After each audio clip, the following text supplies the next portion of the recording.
So, ladies and gentlemen, we are on time for the valedictory session now.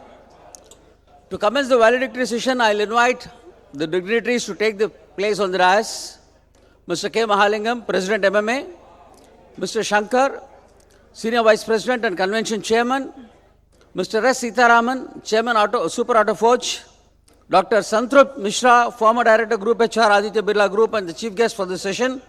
And Group Captain R. Vijayakumar to take their place on the dais, please.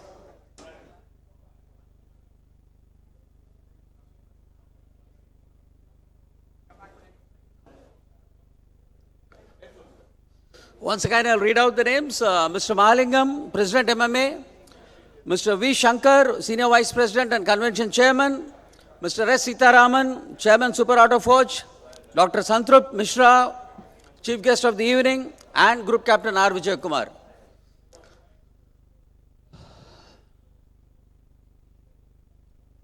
Ladies and gentlemen, this is the valedictory session. It's going to be very, very energetic. There are a lot of awards and all going to be given away. May I request you all to welcome the dignitaries with a round of applause once again. And all the award winners who are receiving the awards this evening, may I request you to occupy some chairs in the front, please. One of these round tables. Mr. Seetharaman is the Chairman, Super Auto Forge.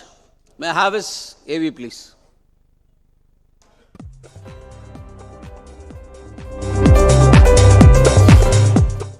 Mr. Seetharaman is the chairman of Super Auto Forge Private Limited. He is a mechanical engineer who worked with Lesson and Turbo before starting out on his own. He is a voracious reader of technical matters as well as general outlook. He is also associated with many charitable and social organizations in the country. May I now invite Mr. Seetharaman to deliver the welcome address for this valedictory session.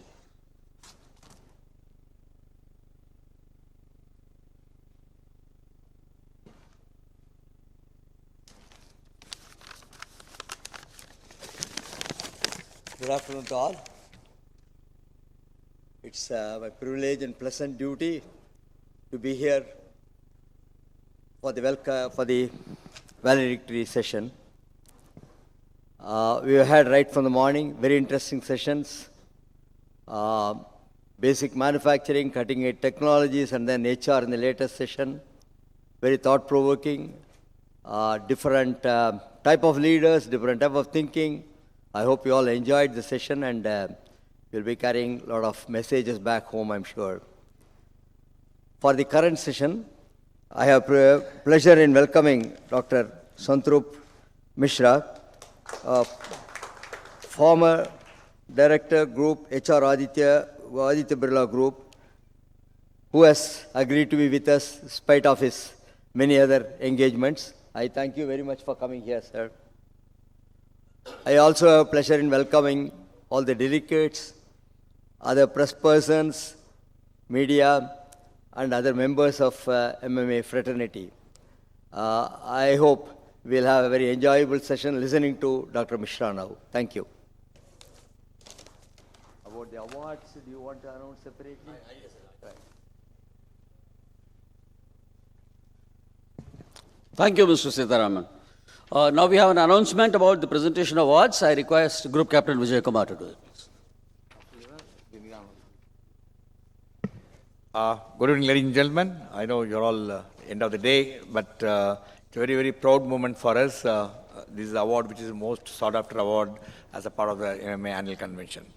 MMA has been organizing the MMA competition for young managers annually since the year 1996. The competition held every year as a prelude to the MMA annual convention on the theme of the convention and restricted to young managers of the age of up to the 40 years.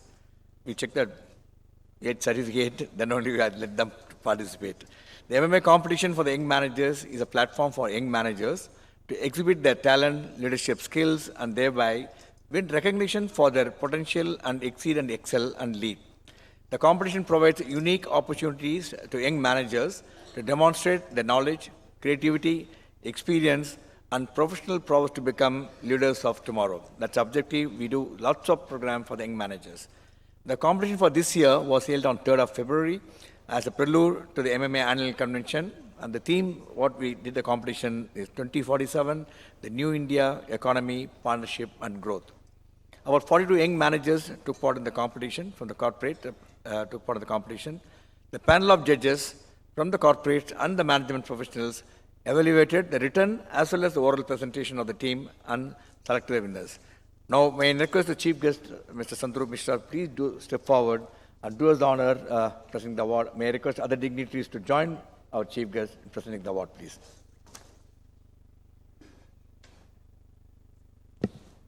I request the award winners to step forward and receive the award. I'll just read out the names if you can quickly come onto the dais and receive the award. Let's start with the winning team of the 27th Young Managers Competition. The winning team comprises of Mr. Rahil Dev, Mr. Bala Niranjan Kumar, and Mr. Saravana Kumar from St. Gobain. Let's give them a big round of applause, ladies and gentlemen. Come this side. I think the runner-up team can also come here. Close to 50 young managers had participated in the competition, and these are the 3 winners. So they deserve a big round of applause.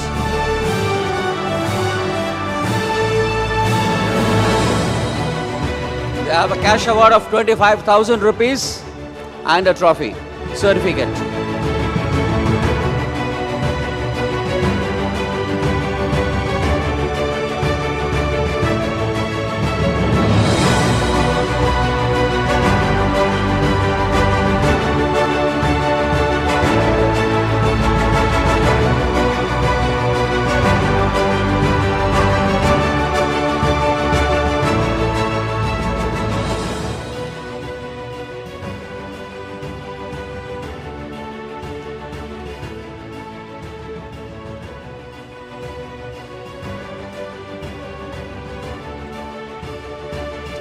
Thank you. And the runners-up for this year's 27th Young Manager Competition are Ramaraj Somasundaram, Carol Clinton Jerome, and Sachin from TCS. Let's give them a big round of applause. They were very close to the winning team and they have been declared the runner-up. Mr. Prasad.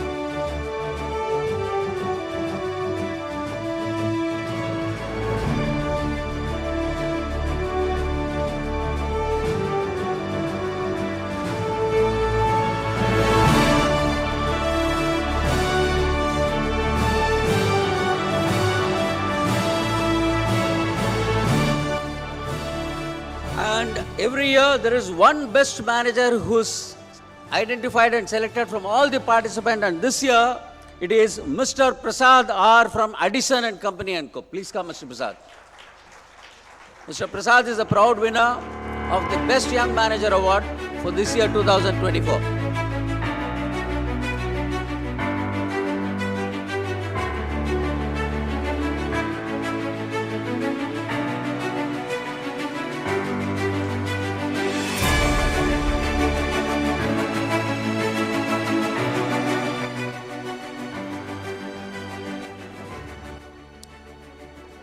Once again, congratulations to all the winners and thanks to all the dignitaries on the dais. Ladies and gentlemen, Dr. Santrupt Misra is the former director, Group HR, Aditya Birla Group. May I have his AV, please?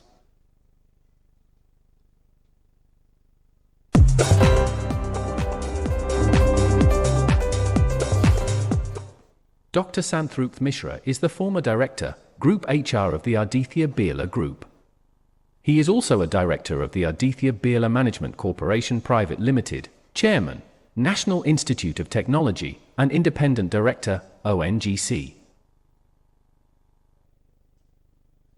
Thank you, sir, for being here today. May I now invite Dr. Santrupt Misra to deliver the keynote address on the theme Leadership Lessons from the Frontline.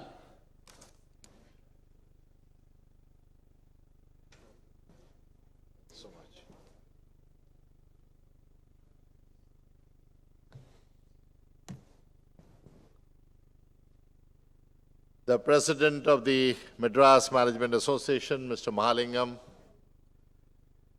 Mr. Seetharaman, Mr. Shankar, Group Captain, ladies and gentlemen. Thank you very much for having me here this afternoon. Normally, most conference organizers invite me for a late session like that because they believe that I specialize in addressing empty chairs more than full houses. Fortunately for me, I find these are not empty chairs, the house is half full, and that's good enough. So if I do not deliver a stellar performance, you are to blame because you are occupying chairs. If there were empty chairs, I would have done a better job. But anyway, thank you for that introduction. I always get very worried about introductions. Many years ago, an ordinary man like me was introduced to a very enlightened audience like you, and he was introduced as a very self-made man from California who has made billions of dollars in gold business. And as is customary, he stood up to thank the introducer and said, "The introduction is broadly correct, ladies and gentlemen, but there are some minor aberrations of facts that I would like to set right." And he went on to say, to be honest, the state involved was not California, it was Florida. To be really honest, the item involved was not gold, it was coal. To be really truthful, the person involved was not me, it was my brother. To be absolutely honest, the amount involved was not $1 billion, it was just $1 million. And to be really truthful, we did not make that much of money, we lost that much of money in that business. So as I was listening to my introduction, I was wondering how many such minor aberrations of facts I need to set right. There were a few. Just to clarify, I served very proudly the Aditya Birla Group for 28 long years and took early retirement about 3 weeks ago on 15th of January to pursue something strange in my life in public space. Some of you may not have caught the news. Yesterday I made a choice to join the Biju Janata Dal in my home state Odisha, where I hope to serve as the national spokesperson and, more importantly, hope to strengthen the work of the Honorable Chief Minister, Mr. Naveen Patnaik there, and to contribute back to my home state and this country called India, whose 2004-7 is you all are looking forward to in your presentation. So many of the things that were said are correct, excepting that I'm no longer the independent director of ONGC, I used to be. I'm no longer the chairman of NIT Rourkela, which I used to be. And I'm no longer director of the Aditya Birla Group. By the way, this is what the brand stickiness is about. Everybody talks about me as former HR director. Everybody forgets that for 15 years I was a CEO. I ran a business called Carbon Black. For 5 years, a business called Chemicals. I ran $4.5 billion business in 23 countries, but people still remember me as the HR head, and I'm very proud to be remembered that way. Thank you so much. It is always wonderful for me to come back to Chennai, and more particularly to Madras Management Association. If I recall, in my long professional career, this is second or third time I'm here. Not that it is so painful that I'm counting group captain, but it's good to sometimes count, because this is an age of data. So everything people ask you data, so I keep counting.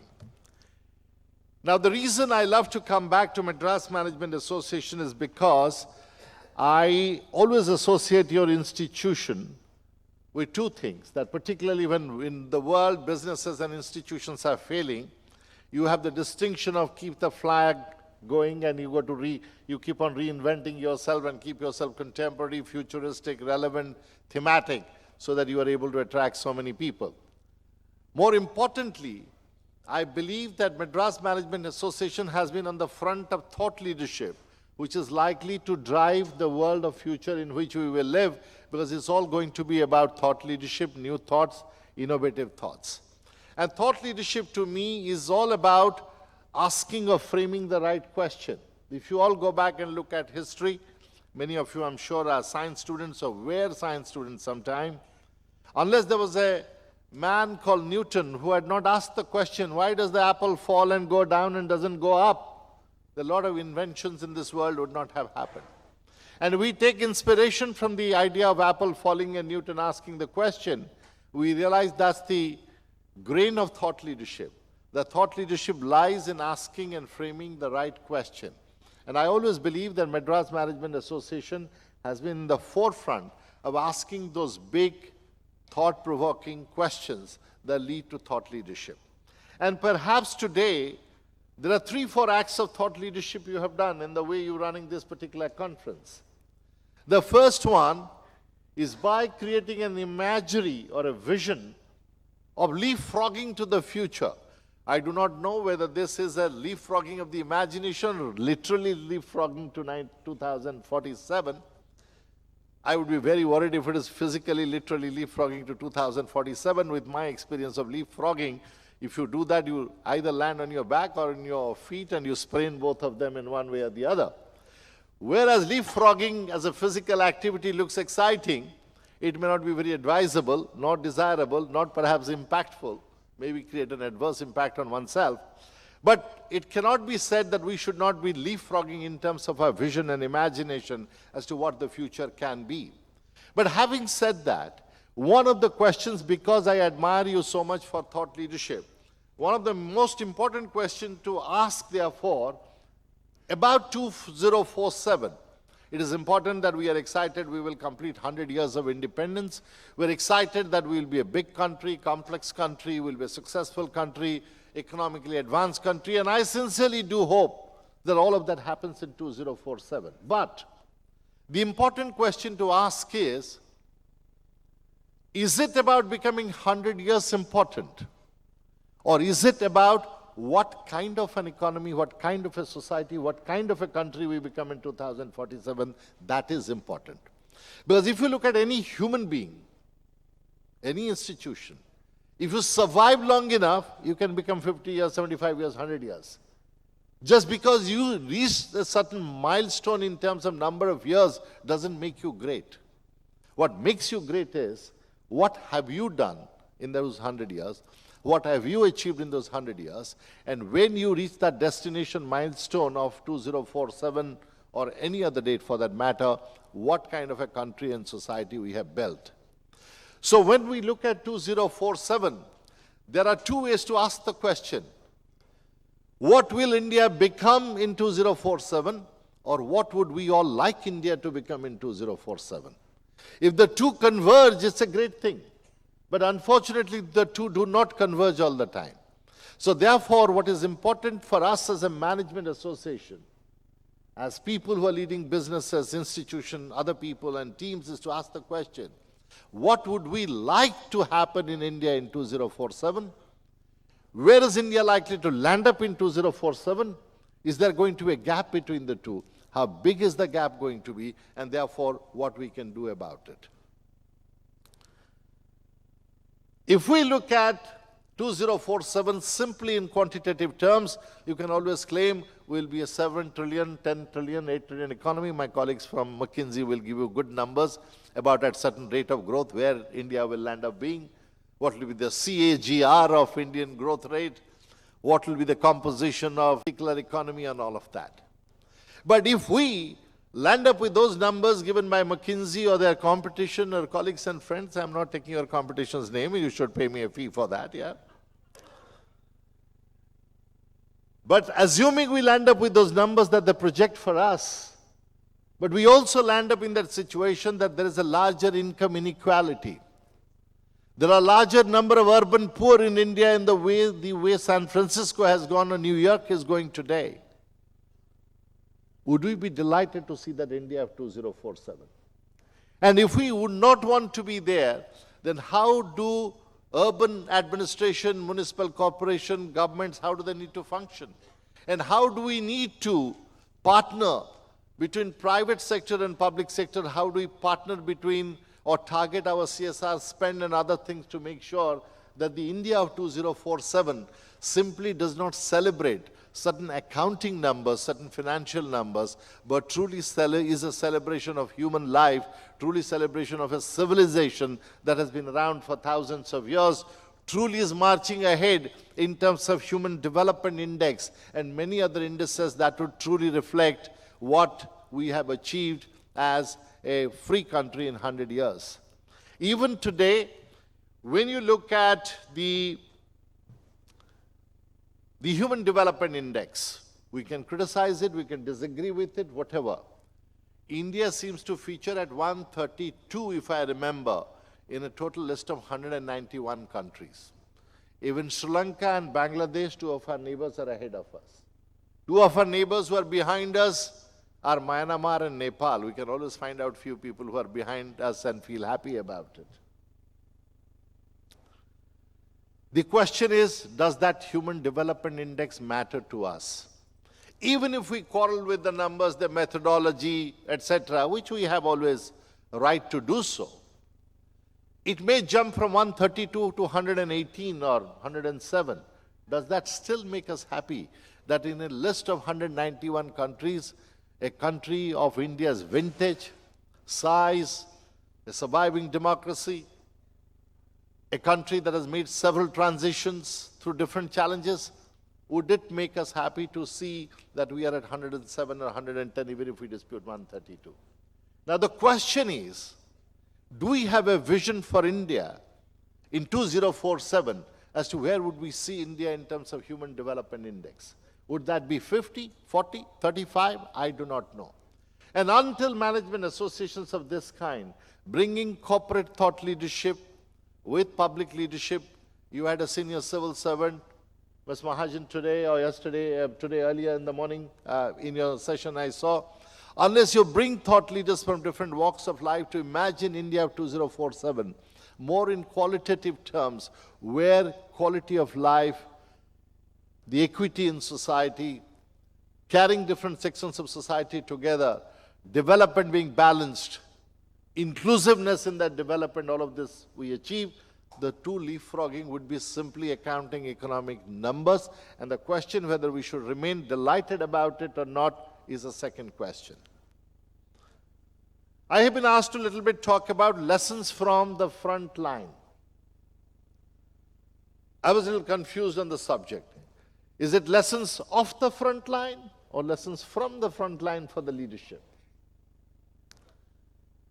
My colleagues from McKinsey and many of you who are from large organizations would realize that the very top leadership of large organizations, I'm ashamed to say this, but I'm not afraid to say this, that the top leadership of most large organizations are disconnected from their front line. The question of thought leadership would be to ask, is largeness of size necessarily, does it have to keep the top leadership of an organization disconnected with the front line, despite presence of so-called evolved communication technology, digital technology that we have? I can understand if you operate in 170 countries, 130 countries, and the chief executive or CXOs cannot travel to be in touch with the front line. I can understand that. But to say that I cannot touch base even digitally to people, or selectively with a group of people in different parts of the world to ask how are they doing, even during pandemic. A lot of large corporations that are dispersed over a period of time, despite presence of technology, despite fast adoption of Zoom and MS Team technology, perhaps did not manage to reach as effectively. The question, the thought leadership question there is, despite availability of technology, if a senior leadership cannot remain in touch with the front line, why it is not so? Is it a question of will, skill? Is it a question of availability of medium. I'll tell you two stories of my life where I had interaction with Frontline. And those were most educative for me, where I learnt a lot and I learnt how to respect Frontline and to deal with it. And I'll narrate quickly the two stories. Group captain, you are disciplined about time. You need to raise your hand when my time is up. I was a former faculty. I taught at the Tata Institute of Social Sciences for 5 years full as a faculty member. You know, until somebody rings a bell, I don't stop. You know that, faculty members, right? The first story is, I used to work for Hindustan Lever, and I went to a remote factory in north of India on a visit. And I landed at our guest house. There was a third-party car driver who dropped me there. And as is customary with most of us, I put my hand into my back pocket, pulled out my wallet. I honestly don't recall how much money I offered him, 50 rupees or 20 rupees. There was a time 20 rupees had a lot of value. Perhaps today even 50 rupees doesn't have that value. I don't recall, honestly, I must say, how much it is. When I presented to him in chest Hindi, obviously being in north of India, his Hindi was far better than mine. Perhaps my Hindi is slightly better than yours, marginally, I would suspect, The guy told me something that astounded me and was the biggest lesson of my life. He said to me in Hindi, "Saab, aapke paas dene ke liye kuch hai to kuch samay dijiye. If you have anything that you can afford to give me or part with, can you give me some time?" Usually, you would not expect a question of that kind from somebody who is a third-party cab driver. Actually, as I speak to you, a third story comes to my mind. Hopefully, I will narrate that as well. So I said, okay, I'm here for 2-3 days. What do you want? He said, my son is the first generation in my family who has ever done matriculation. And people like you are well-read, educated, qualified, working for large companies. I would like you to spend few minutes with my son to tell him after 10th what he can do, because nobody in my family is educated enough to share any guidance with him. This is the first time it revealed to me that frontline people are so nameless, faceless. Perhaps even we think they have issueless, as in they have no issues to confront in human life, that one never thinks about it, and you come down to the economic number of 100 rupee, 50 rupee, 200 rupee, 20 rupee note, depending on rate of inflation and which part of the 21st century you are in. Young people feel little ashamed to give 20 people. My father would be more than delighted if he gave 2 rupees because, that was his time. 2 rupees was a lot of money. The second incident is, I was talking to a salesperson in one of the businesses, and I happened to ask him, which market do you go? He said, so-and-so market I visit. Just for sake of confidentiality, I'm editing out which business, which company, which market, etc. I said, okay, when you go, how many dealers, distributors you meet in a day? He said, maybe 1 or maybe 2. I said, in a day, only 1 or 2 meetings when you go traveling all the way? He said, sir, because the last bus back from that market to my headquarters is at 5 o'clock. I said, you can stay overnight and, meet more people since you have gone all the way, and why do you come back catching the last bus? He said, sir, the company's daily allowance doesn't allow me to stay at a reasonably decent enough hotel, and the only way I can stay there is by taking favor from the local dealer or the distributor, which would mean that I may have to give some concession to dealer and the distributor by saying bag is damaged, this and that, so that he's not paying from his pocket and I compensate him. I said, okay, when was your travel policy of the company last revised? I don't remember, honestly, the year he told me. He mentioned some 6, 7, 8 years it had not been revised, and therefore it had remained like that. Then as I started probing with him, he said, sir, forget about the change of all of this. I am supposed to even keep the 2 rupee bus ticket, otherwise I'll not get reimbursement because the audit will object. the bus ticket fare, those days used to be 2.5 rupees or something. I was supposed to retain the bus ticket. There's the second story I realized about Frontline as to how neglected their working conditions are and what conditions they work. And those of you who know the Frontline would realize that these are the people who drive our revenues in our companies, because they go sun, rain, high, hail, storm, cyclone, whatever, they're out there in front of the customers, providing service, living the value of the company and all of that. The third story of it, I was an Eisenhower Fellow in the year 2000, and I was going all across America, visiting about 35 institutions over about 2.5 months. And I was visiting a company called Harsco. It used to be, if I remember, in 2000, a roughly $8 billion company. And its headquarters was somewhere in Harrisburg, near New York. The company sent me a private jet to pick me up from New York to go to Harrisburg, and I landed in Harrisburg. They sent me a limo, and I got into the limo. And there was an African-American limo driver. He sits, and as we drive, he asked me, "Who are you meeting at Harsco?" I said, "I'm meeting the CEO, Derek Hathaway."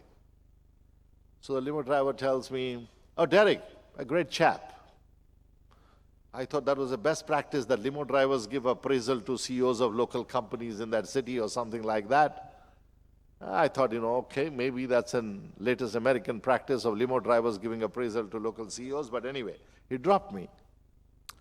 And a few minutes later, I realized why the limo driver's view was important for this corporation CEO, or how did he gather data.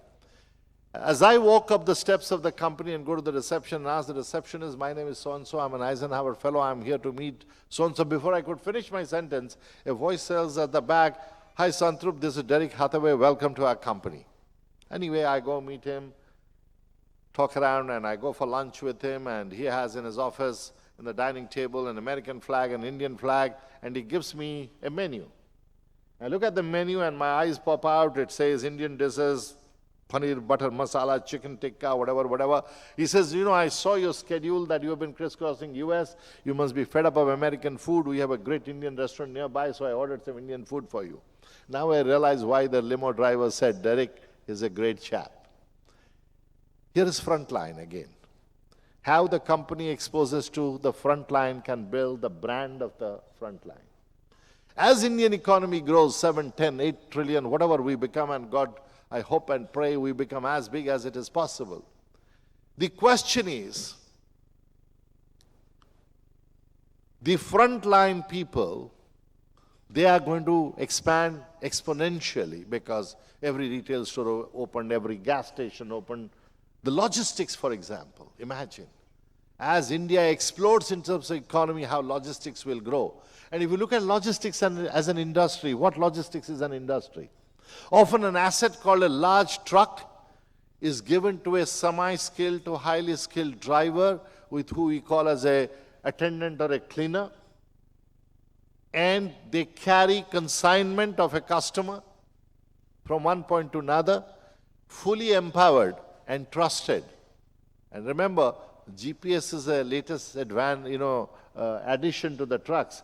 But remember, for hundreds of years or decades in this country, truck drivers have honestly delivered. There are always 5-7% rogue elements there. But 90-95% truck drivers as Frontline have carried and delivered all of this to the customers time and again. That sense of loyalty, empowerment, sincerity, and commitment could be created in 95% of empowered truck drivers because of a connect between the employer and that person as an employee. The question is, why is it that some organizations are able to create that and others are not able to create it? And the difference comes is, how do you perceive the Frontline, how much you know about them, and how do you connect with them? So the lessons for us as leaders are these fundamental 3 questions. How well we know them, how well we know their working conditions, how do we connect with them, and how do we play our role as senior leadership with the Frontline. Most frontline managers, particularly retail industry, if you look at, I'm sure McKinsey has a lot of articles on the subject. Most of the store managers, because we used to have retail businesses in Aditya Birla Group, I used to visit and see even earlier in my job in Hindustan Lever, we used to go to modern trade and I used to see that. Most of the frontline managers, 60% of their time goes in administrative work that is created by the company in names of risk management, control, processes and all of that. And the least amount of time that frontline managers spend is getting to know the frontline, understanding the problems and issues. And often neither the frontline manager nor the store employees have the empowerment. Imagine you going to a garment store to try out a jacket. And out of 6 air conditioners, 2 have broken down. You are repeatedly writing to the headquarters for it to be fixed. There is no capital budget. There is your routine budget availability. You have exhausted on something else. And you cannot fix the air conditioner, because of which customers come and the word of mouth spreads that this store, the AC is not there, so don't go to buy jacket, go to a competitor store. And then you hold the store manager accountable for not meeting the sales target, whereas his frustration is that he has made the indent about requesting capital or routine maintenance is not coming through. The question in this case is, who is at fault? Whose leadership is faltering?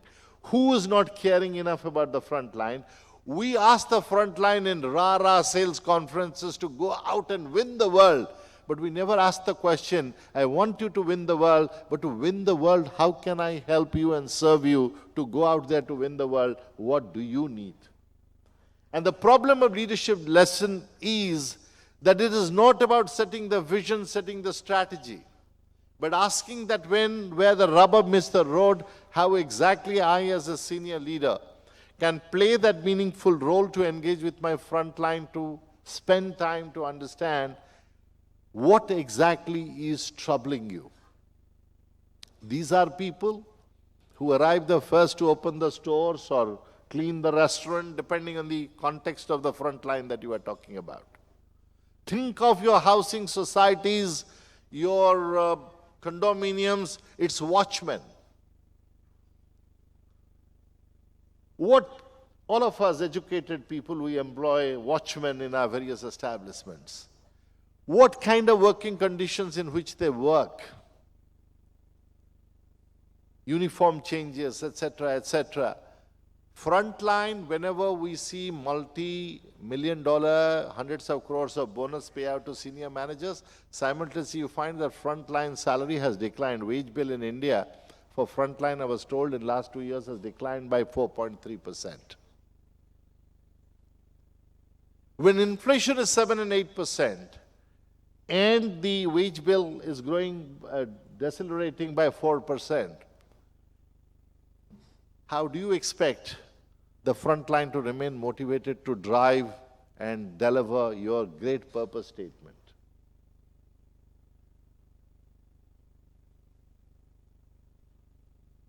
I think Metternich, the French revolutionary, had mentioned that the social and political economic malcontents of today are revolutionaries of tomorrow. Having worked 28 in the corporate sector, 28 years, I may sound like the leader of a trade union when I speak there. But this is what is the question of thought leadership is. Thought leadership in management and management associations is not about running away from reality.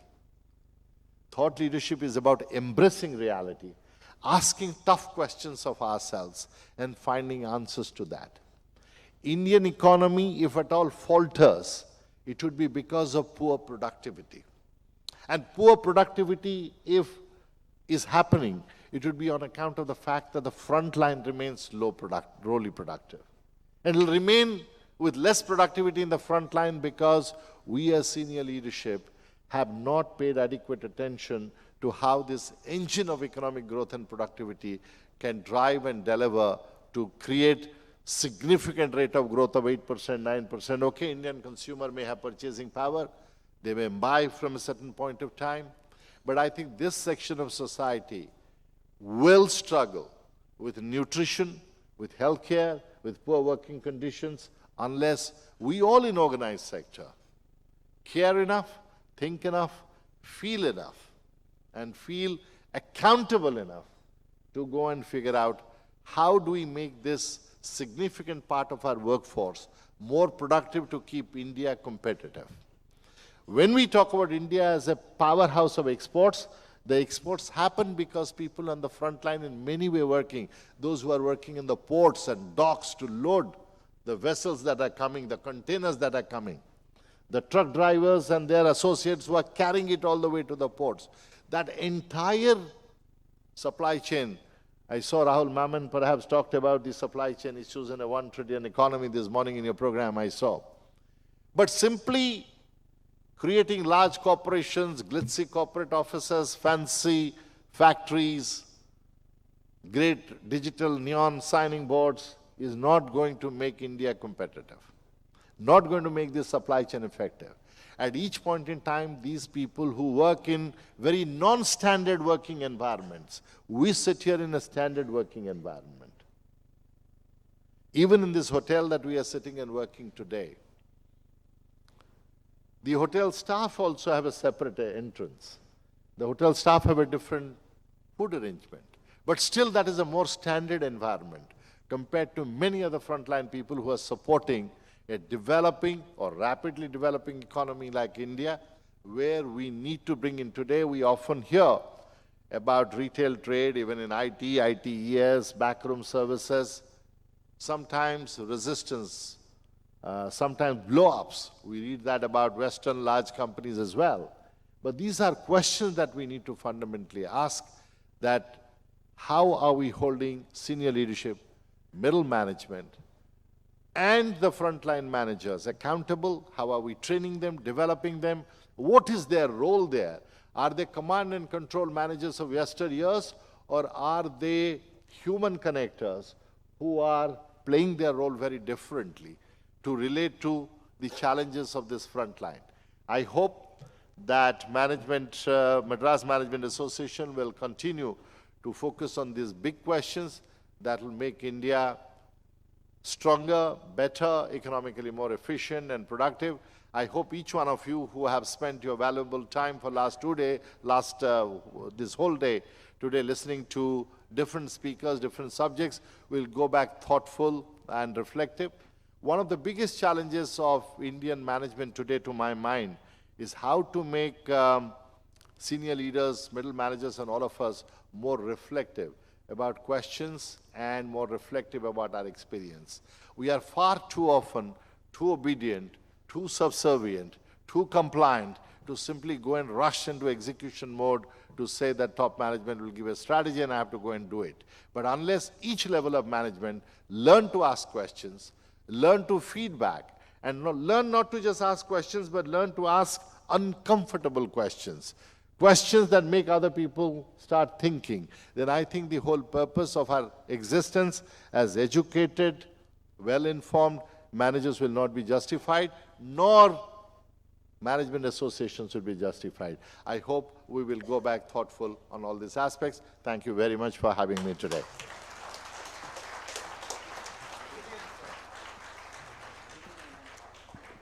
Thank you so much, sir. I'm sure all of you will agree with me. That was highly thought-provoking and very, very inspirational. A lot of takeaways there from his talks today. Time for us to honor the chief guest of the evening. My request, Mr. Mahalingam, to step forward and present a memento to the chief guest, Mr. Santrupt Misra. Also request other dignitaries on the dais to join him, please.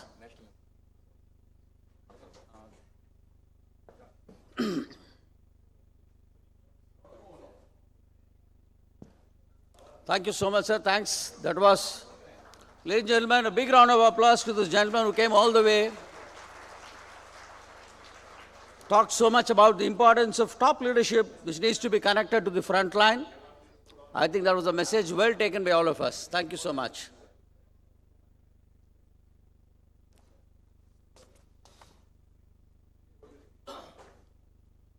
Thank you. May I now request Group Captain Vijayakumar to come over and make a special announcement. Good evening, ladies and gentlemen. Convention of this magnitude cannot be organized unless we have a leader who leads from the front, is the convention chairman.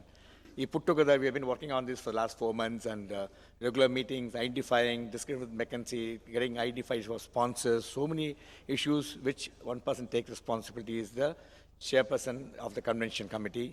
And we would like to play our gratitude. May I request Mali to step forward, present a memento to Mr. Shankar. Ladies and gentlemen, big round of applause to Mr. Shankar, convention chairman, for presenting a great convention today.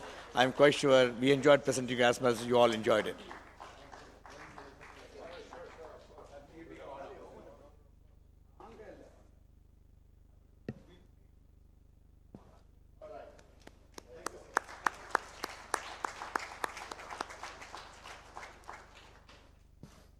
Thank you. And this time I'm not going to forget the word of thanks. May I request Convention Chairman, Mr. Shankar, to propose the word of thanks, please.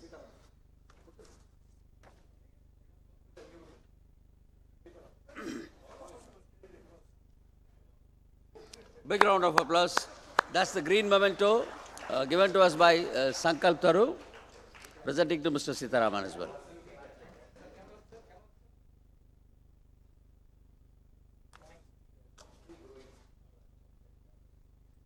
Ladies and gentlemen, vote of thanks by Mr. Shankar.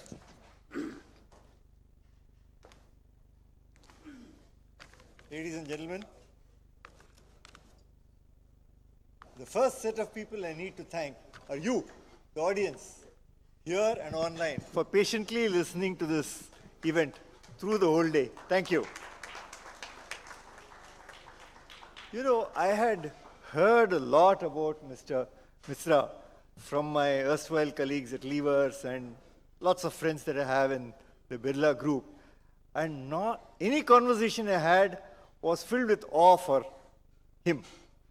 The way he conducted himself, the way he carried out his role in the Aditya Birla group, because that is a more recent thing. And after listening to him today, the goosebumps are still there on my flesh. I understand exactly why people are on off him. Thank you, sir. Wonderful speech. He brought out the humanity which has to be present in whatever we do going forward. That's very important. I want to thank McKinsey, Varun and Anurag Sharma. Thank you for spending so much of your time in dealing with our vagaries of our programs and so on. I congratulate the teams, 3 or 4 teams that participated in fact, all the teams that participated in the competition, and of course the winners who we awarded just now. We cannot possibly do this without the support of our sponsors, right? So, very important. The role of sponsors in something like this, they believe in the message that we are spreading. And that is why their sponsorship is very important. I thank all the sponsors for making this conference a great success.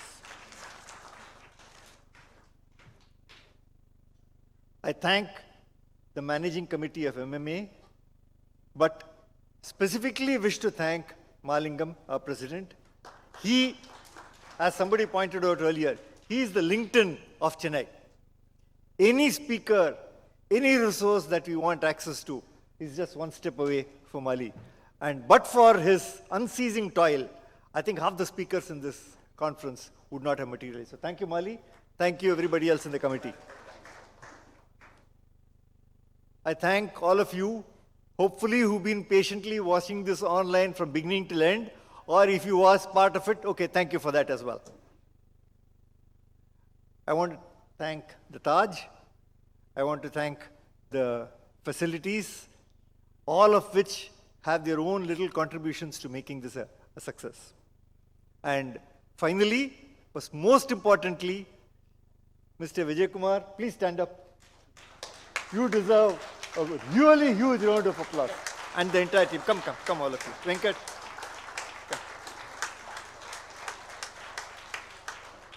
Come. Everybody. Team MMA, please come on board.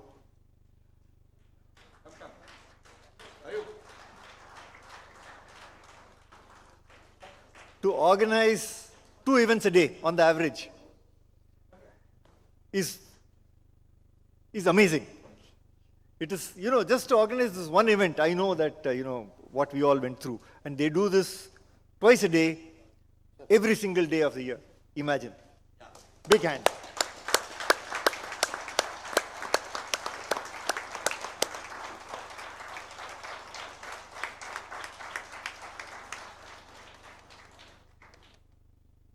Thank you all.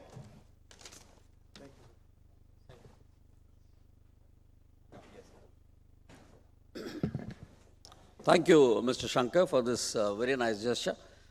Ladies and gentlemen, before we go to the national anthem, last time, once again, an announcement about feedback, which is very, very valuable to us. There is a QR code. Please scan it and give us the feedback if you can leave today, or it will open until 10 p.m. tomorrow. Kindly give us your feedback. That's very, very valuable for us. Ladies and gentlemen, please rise for the national anthem. जनगण मन अधिनायक जय हे भारत भाग्य विधाता पंजाब सिंध गुजरात मराठा द्राविड उत्कल बंगा विंध्य हिमाचल यमुना गंगा उच्चल जलधि तरंगा तव शुभ नामे जागे तव शुभ आशीष मांगे गाहे तव जय गाथा जनगण मंगलदायक जय हे भारत भाग्य विधाता जय हे जय हे जय हे जय जय जय जय हे Thank you. This brings us to the close of the convention. Please join us for a tea outside and reach back home safe until we meet again. All those who joined us online as well, thank you so much. Have a great day.